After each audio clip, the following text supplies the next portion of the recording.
is the university going to be my attorney, you know, and cover me, or am I on my own? Now, NASPA, ACPA, I've had the insurance through NASPA, they have professional insurance. You can pick it up through your insurance carrier probably too. You can pay and have professional insurance, and that company will come in and they will defend you because they don't want to have to do a payout.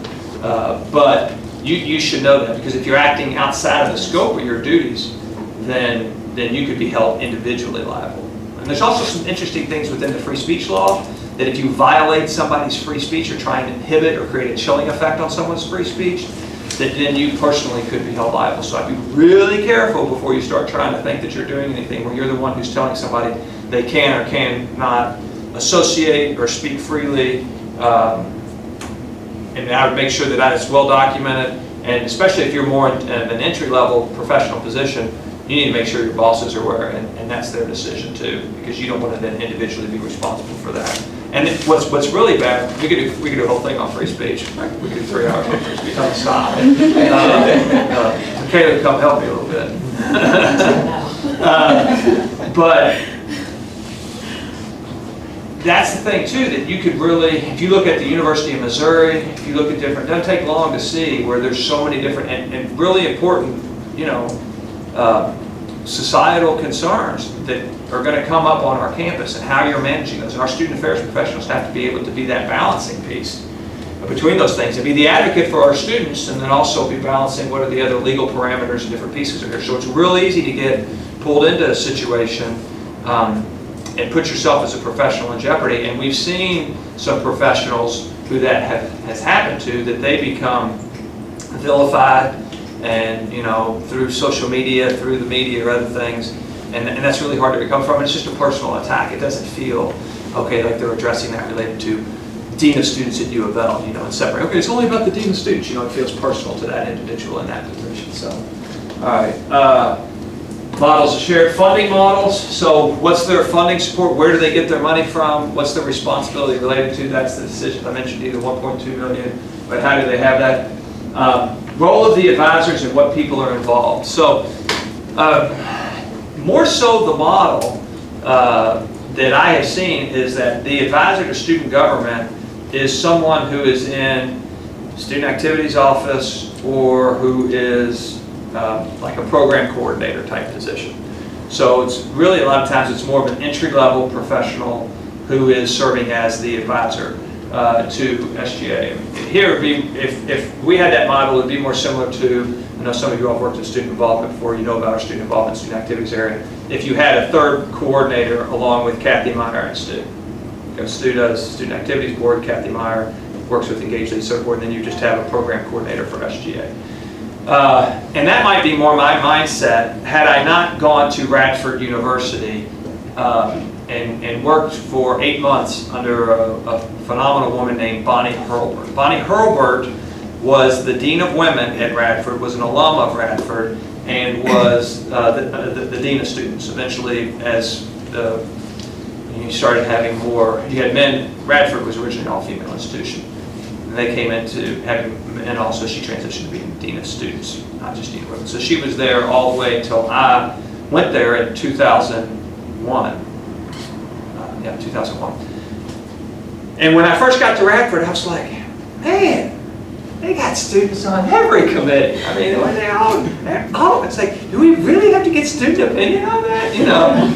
So I was just finished coming out of my graduate program, and we didn't have as much of that culture. I hadn't seen as much of that culture at U of L. And they had committees for students on everything. She was the advisor to SGA.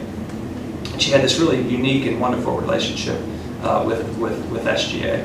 And as I worked under her, worked for her as the associate dean for the 8 months until eventually she retired, I learned so much, and learned so much the value of that, and to be able to have that structure, and the value of having the dean of students and that close of a relationship with your student government.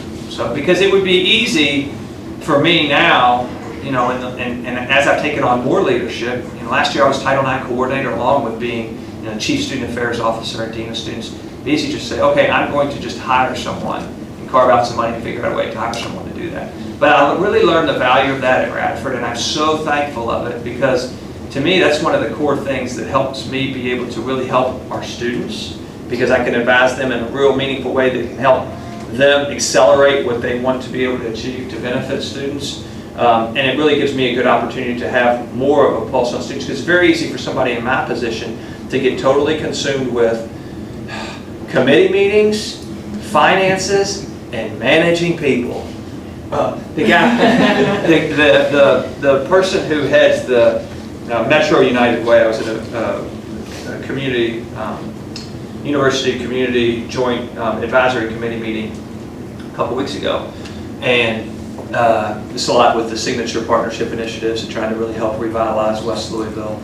And he was retiring, and when he was retiring, one of the things he said to us, oh, congratulations, Joe's retiring, and he's been on this group for 10, 15 years, and he said, I'm retired, and he said, one of the things I'm thankful for is never having to manage another person. I'm never going to manage another person's life, and anything about another person's life in mind. And he was really thankful, because as you get into the field, you have all these different things. What is really challenging is managing other people. And it's great and it's helpful. And I don't want to make it seem like this is scary. Kind of like Halloween, the dresses, someone you might have to supervise, or something. But there's challenging, because people's lives and their situations and the different dynamics and what you're trying to achieve and maximize. If you look at Jim Collins, good to great model, you got to get the people in the right seats, using their skills and their strengths to be able to advance initiatives at the university. We have diminishing resources at most institutions of higher education, and we're trying to accomplish more and be asked more of us. So all of that is challenging to be able to balance. So it'd be easy for me to get consumed in that and then really lose touch with students. And if I really lose touch with students, that really doesn't allow me to have the same ability to have a good perspective on advocating as the Chief Student Affairs Officer, what's best for students. So what we've done instead, because I can't be the traditional SGA advisor and do everything for SGA and help them talk about things, even like, okay, well, you need to have a program for your closing ceremony, and you got to order the chords, and who's doing the catering, and have you thought about all that? Because students don't necessarily think about all that, so you got to make sure there's this whole checklist. And our SGA has become so vast that the structure that we've come up with is that some of that gets delegated out to other people. So I work as the core, working with the executive leadership and their functions. I'll go to some of the Senate meetings and be involved in the Senate in some capacity. But different people have different responsibilities. So Tim Moore, who's our Director of Student Involvement, he's very involved in SGA. He's really like a second advisor in many ways. He goes to all the Senate meetings. Sometimes we trade off with that, but Tim goes to the vast majority of them. He works with the Senate's committee on their budget, deciding how they're going to work with the finances. And we also have one of our university unit business managers who helps with that. We have Dale Ramsey, who is our Director of Intramural and Recreational Sports. And Dale really serves as the liaison to help advise and support student government in their interaction with athletics. So we have ticket sales, we have bowl trips, different things that are happening within bowl trips. Just this year we had another ticket model. We've had a lot of different changes in the ticketing policies and things, and there's kind of been different. So Dale helps with that. We have an appeal process for students if you're not 6 or above average. So there's a lot. That's part of SGA. So there's a lot of different pieces that are involved in that. So Dale helps with that. I already mentioned Stuart Cathy. Those are subsections of SGA. Sometimes they can be all part of one SGA. They help with they advise SAB. They advise Engaged Lead Serve Board. Shirley Hardy, who works in the Dean of Students office, she helps with the Supreme Court. Supreme Court hears cases. They help with the elections. So there's different people that are doing that. I still have an involvement and know about kind of the big picture things and working with the SGA executive officers more so, but then there's other people helping with the other areas. So some places you'll see one SGA advisor who that's all they do, and that's their sole focus. So it's not a right or wrong model. Different campuses, different culture, different people's interaction. So orientation, one of the things that's important is how does that occur? How do they get new information? So for ours, as soon as I meet with every student who wants to run for SGA president. So as soon as they declare I want to run for SGA president, I set up a meeting with them and we just talk. Say, this is the realities of being SGA president. And this is what it's going to look like. These are the different things that are going to come up. Just want you to be well aware. Allow them to pick my brain about what are their issues. What are your issues? What do you want to accomplish this year? Can I help to tell you about how you may or may not be able to do that, or what are the realities of trying to be able to do that? So, okay, well, we want to put a bowling alley in the basement of the student center. We heard that somebody before was championing we wanted to put a bowling alley in the basement of the student center. You're right, there was an SGA. It was about 12 years ago, and they ran on a campaign of wanting to put a bowling alley in the basement of the center. Guess what? That's where all the HVAC is, and mechanicals, and I mean, you're not going to be able to put a bowling alley in the basement of the student center. But you could add to the student center and put a bowling alley there, or you could do all these things. So, those are the, I mean, that's a little bit of a joking example, but talking through with them, what are those pieces? So that helps them. And then as soon as the elections are over, we have our new officers. And I sit down with them and go through that list. And I've just accumulated that over years. So, okay, this is something that comes up. This is a question. And just kind of go through them and help them in their transition. They have to, elect their new, appoint or select their new staff and who are going to be their staff and what's the process for them to be able to do that. Getting together their SGA retreat, making sure that they're communicating and connecting, getting people signed into committees before the end of the spring semester so that they can kind of already be functioning over the summer. And that way they can hit the ground running in the fall, and there's not as much of a gap. Because what happens is if there's this gap or if there's this void in student voice, the university is going to keep moving on, okay? And that's not a negative. There's going to be, so it's important that you do have this time of transition. So some universities, the way they have it set up, they don't have that same time of transition. And our outstanding student leaders, they get senioritis, they're ready to go on, they're going to law school, they're going to look for their jobs, they've got these other things that are going on. So even though they're as well-intentioned as possible, the later you get into the spring semester, the harder it is to pin them down to have a really good transition from this position to this, SGA president to new SGA president, services vice president, academic vice president. When that happens earlier, you can do that. So I always encourage to talk to them and get more information from the person who was just in the position. So get that kind of from that source of information. And then we set up meetings. So I set up meetings with them still in the spring semester, the incoming group, with president, provost, the different vice presidents that they will interact with most, other different people. I make the recommendations about, hey, these are other people on campus you ought to be reaching out to, figuring out how you're going to talk to them, what are their issues, how are you going to be able to represent them. So, so that's part of their orientation and trying to help them to be able to come in and be able to be successful. So,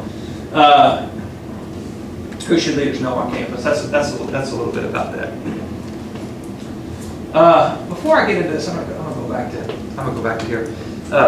One of the things for student government associations that I think is useful for the university that sometimes people don't think about, and also is their role. And I really try to help. I view myself as a champion of that. Is the important role that student government plays at the University of Louisville and should play, in my mind, really on all campuses. But they are the voice of students. Okay, and there's many voices of students, and one voice can't be the representative, of every voice. So there are multiple voices. So it's not trying to stop somebody else's voice from being heard, but they are the official voice, and that, like in our governing documents at U of L, it says that. So sometimes we will have, a student group who wants to activate a particular issue. So I'll give an example, because sometimes if I talk like in general, it's like, okay, well, what's he really saying? So this has happened a couple of different times, but in different types of organizations, different types of things. But we've had a student who before said, we want the university to change its weapons policy. Okay, so currently right now, the state has guidelines on weapons, and within the state, and actually the Kentucky Supreme Court decision was made, universities have an ability to be able to restrict having weapons on campus. We have to allow it within cars. So if you want to be able to drive to campus and have a weapon in your car, you can do that, and that's legal within the state of Kentucky. And we as a university cannot create a policy that would override that. So it goes back to that. How many of you all had higher ed law? Okay, no, all right, yeah. Okay. I know I've talked to some of the other graduate students. It would likely be the hardest class you take in graduate school. Okay, but my experience is I learned the most from it when I took the class. I taught the class once here at U of L, and so it's really, which you really learn a lot. It's really valuable. But talk about in that class, talk about the authority, and so like Constitution, U.S. Supreme Court, and then keeps going out, and then state laws, state Supreme Court, and then we get to campus. And so what we can't do as a campus is we can't create any rules or laws or policies, custom tradition that would then violate any of those. But if those aren't specific, and if it's not anything that's violating any of those laws that are already established at the federal or the state or the local level, even Metro government decided that we're going to have a minimum wage increase, so that impacts U of L. We have to be in compliance with that. We have to increase our student salaries, and that's had an impact over the last 3 years as we increased minimum wage because we hire more students. Student Affairs hires so many students. We hire, over 300 students a year. We try to hire more students because we want them to be engaged and give those opportunities. That's been $160,000 that we've had to come up with and figure out. No central new money. We've had to find ways to be able to figure out and adjust our budget priorities to be able to make those increases. So we have to make sure to comply with the city laws as well. So if we're doing all of that, we can create our own laws as well. So this weapons thing. So the university says we're not going to allow weapons on campus. We'll allow them in parking.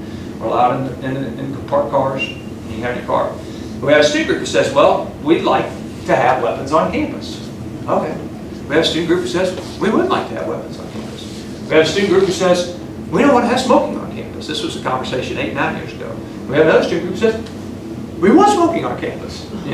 So you've got this piece. So then, how I advise students if they're saying, well, we want to change some institutional policy. So if I had a student who had said, how can we actually do that? And I said, well, in this kind of situation, because you have different student opinions, different student voice on that, said, start your student organization. Get 200 or 300 members involved in your student organization. Do a petition drive where you've got thousands of students who are advocating for your point. Go to SGA. Get SGA to pass a resolution officially on behalf of students to say, we think this is what should be the policy of the university. Now the other thing is for you all as eventual, and some of you all currently are, student affairs professionals or working in higher education, you're going to be the one who's making that decision someday. So within that too, it's like, okay, well they're asking me that. Well, is it mine to decide? Am I going to decide that? So then that's when SGA really is beneficial to you too, to say, okay, well, what we really need is to make sure this is really vetted out, and students get really well informed on this, and then we get, kind of what is student government's opinion. So I've had those conversations with different students that are advocating for a policy change or something else at the university, and then say, take that to SGA. Sometimes, take it to SGA, and SGA will say, oh, this is great. We're going to champion this. We're going to push this through. And them also go and they present it to SGA, and SGA is like, okay, thank you. And then there's never a resolution, or there's nothing else that's passed, and that's kind of it. What I will say is that the university is, particularly should be in the United States of America, we should have this full discussion and difference of opinions and this robust free speech where people can express their ideas and beliefs in this open marketplace, because we learn from that, we educate others when we're able to have that, and that's what we should be doing. And because if that shuts down at some point in time, then we've got this less communication, and that's a detriment to our campus. So really, that's a good sign. If you're having protests, and if you're having students that are advocating for this idea, that idea, I mean, we should, in a healthy college campus, you should see that. So we have a lot of different things that happen on campus. So, okay.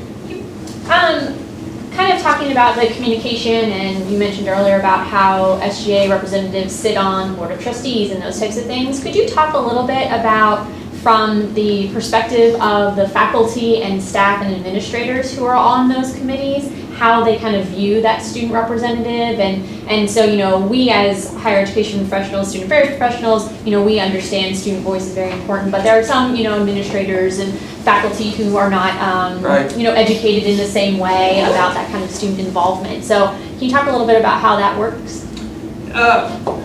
It's different because you have different people and different views of how they view that. A lot of times, really, my experience more so has been people want to hear the student's opinion, and sometimes they're trying to draw it. What do you think? And so here's the hard part. So it could be a group this size, right? This is big university-wide committee. Guess what?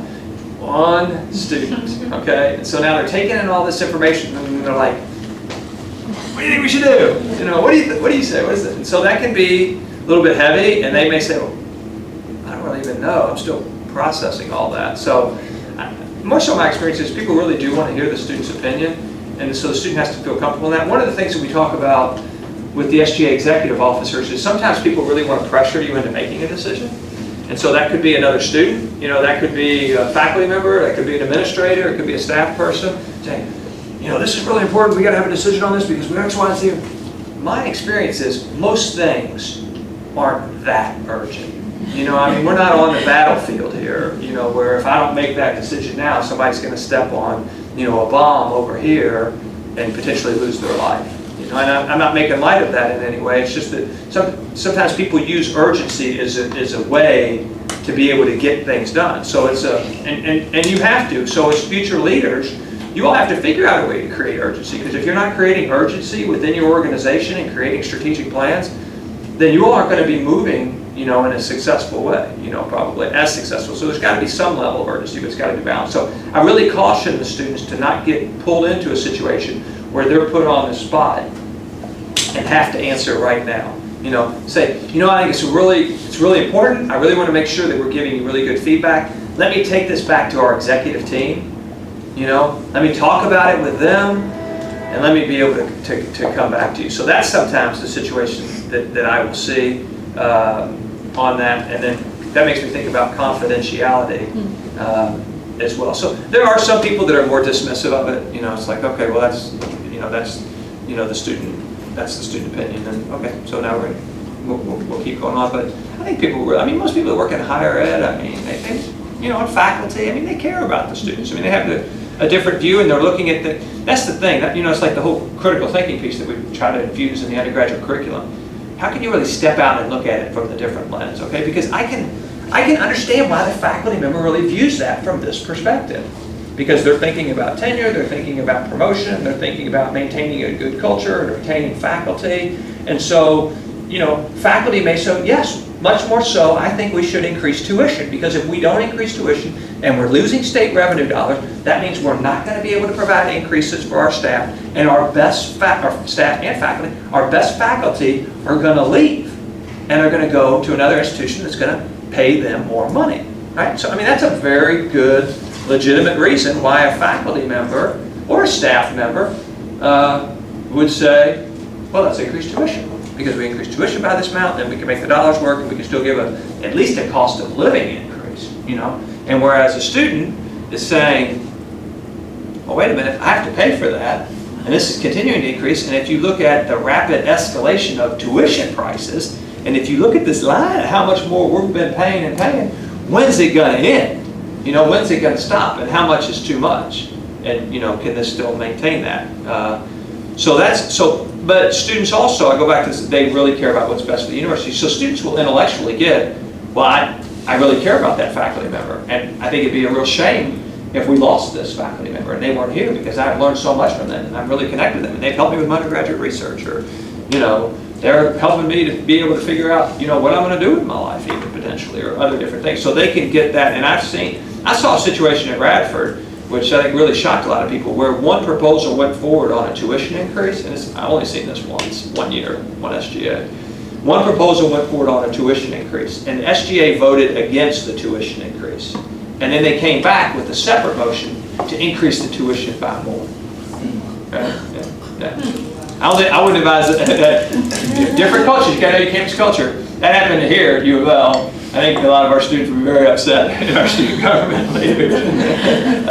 But there had been a whole year-long process where they had been going through and getting educated, and there had been all these budget cuts within Virginia, and they really were concerned about maintaining a competitive advantage for Radford. And recruiting people to the University of Louisville is different than recruiting people to Radford, Virginia, because it's a rural area, 20,000. So that's just a different piece. So students can get that. But students also have to understand those different perspectives, because I think faculty, staff, everybody's going to say, well, I have the best interest of the students at heart. Yes, but you're representing faculty or staff. Just like students need to make sure, and that's why they need to always ask this question. That question that I mentioned at the beginning is, why is this in the best interest of students? To be able to ask the question. The other thing, Kate, what's your, Dr. Parker? What your question made me think of is confidentiality. So sometimes what happens is students will find themselves in a situation where they're in a confidential meeting. So there's procurement guidelines and there's state procurement guidelines. And now I'm on this RFP proposal for this new service, and I have to sign a confidentiality agreement like every other person who's on the committee has to sign. But now what I can't do is, okay, now I know this information, now I'm just going to go back and do a poll, on the website, or I'm going to go back to the Senate and ask, all the other 70 members of the Senate what they think about that, because you don't have that ability, okay? So sometimes there's this tension that is placed in there. It's like, okay, you want to get more student opinion, all right? And then the other thing, not just in that type of a situation, but you'll have a situation, this happens within all shared governance. Usually you have some type of a core leadership team, for faculty senate, for staff senate, for student government, or some universities, they have a university combined shared governance council where all those members will have then representative people on that, and they might have a top representative group, so it might be part of that overall university shared governance council. But sometimes there's ideas and things that you got to be able to talk and talk about with people and say, is this a good idea, is this not a good idea, and just kind of brainstorm, or this is kind of what we're dealing with. And you're not wanting to take it to the entire campus community, because you may or may not do it. Okay, and then if people think you're going to do it and then you don't do it, then they're like, oh, here, they said they're going to do this and now they're not actually going to do this. Or you start saying we're going to do this, but people think it's a really bad idea.